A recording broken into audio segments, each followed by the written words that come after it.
And PKD Nambiar, political analyst, supports the BJP. We feel that this is an important discussion, particularly at a time when you've got COVID-19. Fuel price is something which is going to directly impact everything. So, Mr. PKD Nambiar, I hope you realize that this is not an ideal situation. But what exactly can one expect of the government given this challenge? Sanket, it's a wonderful question. This is not at all a good news for a common man like you and me, or neither even for the government. The situation is that on the one side there are price rises. It's keep happening, and the common man like you and me are suffering. There is no doubt about it. There is no denial.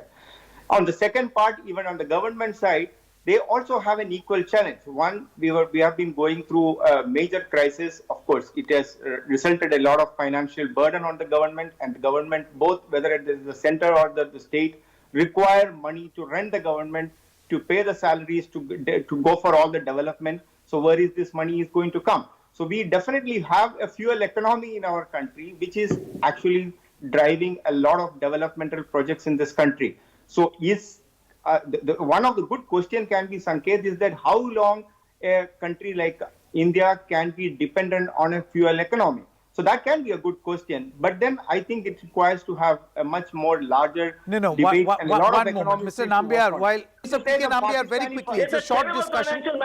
Very short discussion.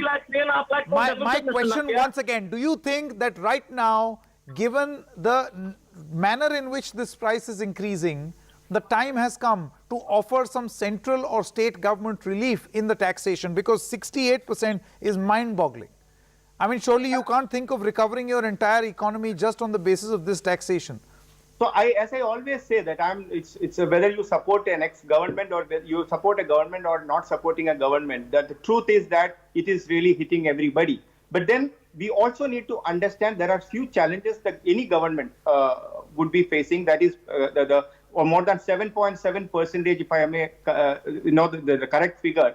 The Saudi or the OPEC countries have reduced the supply, the production overall output, which has resulted. Then there is, of course, no, Mr. Nambiar, see, all of that we know. Mr. Nambiar, at the very beginning of this broadcast, we mentioned all of those things. We know. Our expectation is of the government, of what the government has already done in its first tenure.